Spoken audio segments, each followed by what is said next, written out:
നേർവേദി പ്രഭാഷണ പരമ്പരയിലേക്ക് ഏവർക്കും സ്വാഗതം. സുവിശേഷകൻ കുഞ്ഞുമോൻ തോട്ടപ്പള്ളി ഇപ്പോൾ നിങ്ങളുമായി ദൈവവചനം പങ്കുവെക്കുന്നു. ശ്രദ്ധിച്ചാലും.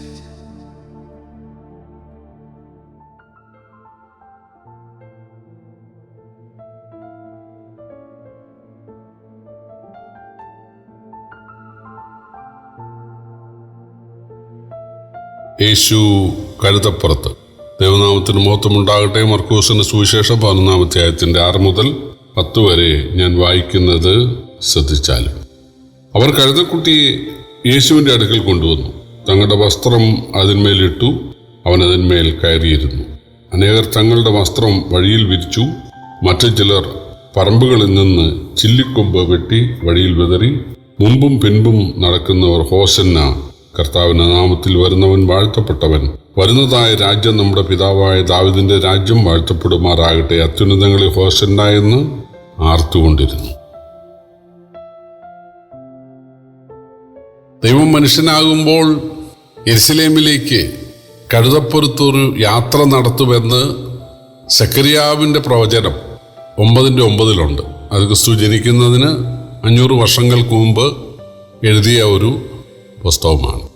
അവിടെ എഴുതിയിട്ടുള്ളത്, സിയോൻ പുത്രിയെ ഉല്ലസിച്ചു ഘോഷിക്ക, ആർക്കുക, ഇതാ നിന്റെ രാജാവ് സൗമ്യനായി കഴുതക്കുട്ടിയുടെ പുറത്ത് കയറി വരുന്നു, അവൻ താഴ്മയുള്ളവനും ജയശാലിയുമായി വരുന്നു എന്നാണ്.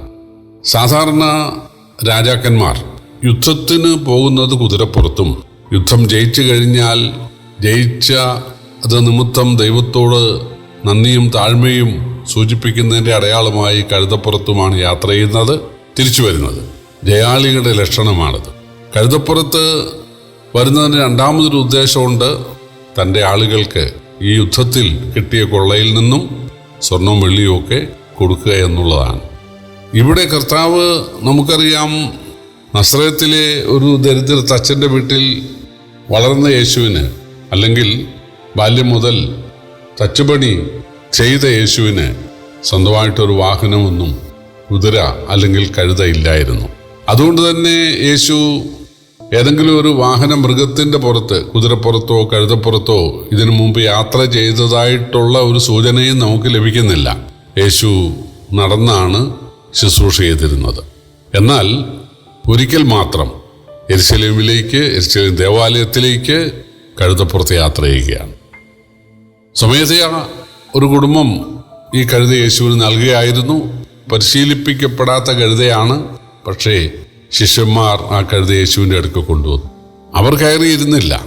കാരണം അവർ ആ വീട്ടുകാരോട് പറഞ്ഞത്, കർത്താവിന് നിന്നെക്കൊണ്ട് ആവശ്യമുണ്ട്, ഞങ്ങൾക്ക് ആവശ്യമുണ്ടെന്നല്ല. അവർ കയറിയിരുന്നില്ല. അവർ കയറിയിരുന്നിരുന്നെങ്കിൽ കഴുത അവരെ അനുസരിക്കുമായിരുന്നില്ല എന്നുള്ളത് പ്രത്യേകിച്ച് പറയേണ്ട ആവശ്യമില്ല. യേശു മൃഗങ്ങളുടെ, മത്സ്യങ്ങളുടെ, പക്ഷികളുടെ, മനുഷ്യൻ്റെ സൃഷ്ടാവാണ്. അതുകൊണ്ട് ആ സൃഷ്ടാവിനെ സൃഷ്ടി അനുസരിക്കുകയാണ്. ഇണക്കമില്ലാത്ത ആ കഴുതക്കുട്ടി യേശുവിനെ അനുസരിക്കുകയാണ്. യേശു കയറിയിരുന്നു. ആ സമയത്ത് ശിഷ്യന്മാർ ആ കഴുതയുടെ പുറത്ത് യേശുവിനെ ആദരിച്ചുകൊണ്ട് തങ്ങളുടെ ഉത്തരീയങ്ങൾ അല്ലെങ്കിൽ തങ്ങളുടെ മേലങ്കികൾ ഇട്ടു. ചില ആളുകൾ തങ്ങളുടെ മേലങ്കികൾ ആ വഴിയിൽ വിതറി. കാരണം രാജാക്കന്മാരൊക്കെ എഴുന്നള്ളുമ്പോൾ പ്രജകൾ തങ്ങളുടെ വസ്ത്രങ്ങൾ രഥത്തിന് മുമ്പാകെ ഇടുന്ന ഒരു രീതിയുണ്ട്. ബൈബിളിലും അതിന് തെളിവുണ്ട്. പക്ഷേ ചിലർക്ക് മേലങ്കിയില്ല. അവർക്ക് യേശുവിനെ ആദരിക്കുവാൻ ഒരു വസ്ത്രം ഇടാനില്ല. അപ്പോൾ അവർ ചെയ്തത്, അവർ ഈന്തപ്പനയുടെ കുരുത്തോലകൾ അടർത്തിയെടുത്ത് അത് ആ വഴിയിൽ വിതറുകയാണ്. പ്രിയപ്പെട്ടവരെ, യേശുവിനോടുള്ള അവരുടെ സ്നേഹം, അതൊക്കെ അളക്കാൻ യേശുവിന്, സർവജ്ഞാനിയായ യേശുവിന് കഴിയും. നമുക്ക് കർത്താവിന് വേണ്ടി പ്രവർത്തിക്കുവാൻ സാങ്കേതിക സൗകര്യങ്ങളില്ല, സമ്പത്തില്ല, വാഹനമില്ല, അല്ലെങ്കിൽ സഹപ്രവർത്തകരില്ല. ഒരുപാട് ന്യായങ്ങൾ നമുക്ക് പറയാൻ കണ്ടേക്കാം.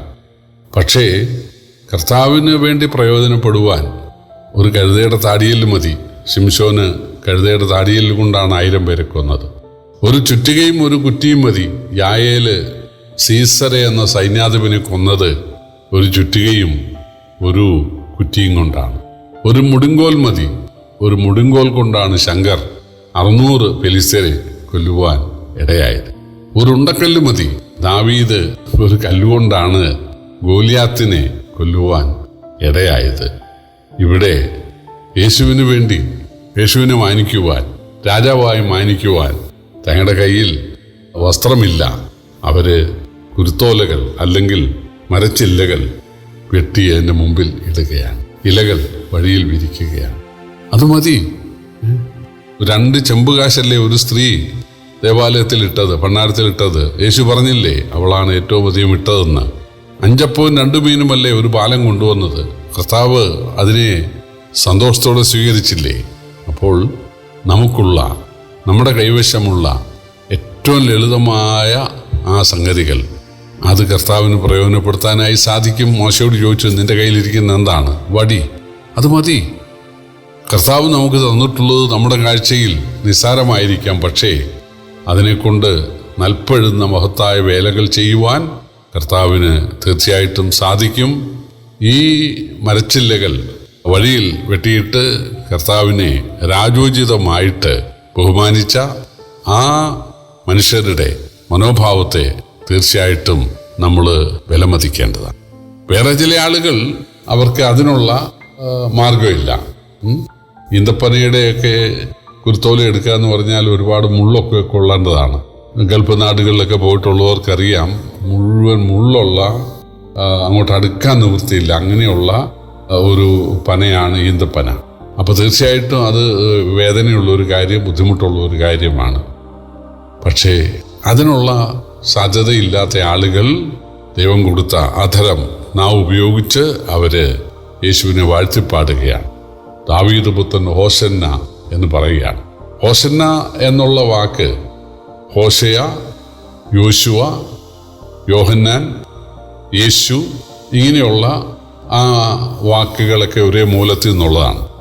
ഞങ്ങളെ രക്ഷിക്കാം എന്നാണ് ഹോശന്ന എന്നുള്ള വാക്കിൻ്റെ അർത്ഥം. ഞങ്ങളെ രക്ഷിക്കാം. യേശുവിനെ രക്ഷിതാവായിട്ട് അവരംഗീകരിക്കുകയാണ്, അവര് ഘോഷിക്കുകയാണ്, വിളിച്ചു പറയുകയാണ്. ആ ആരവത്തിൻ്റെ മധ്യയാണ് യേശു യെരുശലേമിലേക്ക്, ദേവാലയത്തിലേക്ക് പോകുവാൻ ഇടയായത്. പ്രിയപ്പെട്ടവരെ, നമ്മുടെ കർത്താവിനെ നമുക്ക് വ്യത്യസ്ത നിലകളിൽ ആദരിക്കാനായിട്ട് സാധിക്കും. അതിനുള്ള വലുതും ചെറുതുമായ സാധ്യതകൾ കർത്താവ് നമുക്ക് തന്നിട്ടുണ്ട്. അത് പ്രയോജനപ്പെടുത്തുവാൻ ദൈവം ഏവരെയും സഹായിക്കട്ടെ. കർത്താവിൻ്റെ വലിയ നാമം വാഴ്ത്തപ്പെടുമാറാകട്ടെ.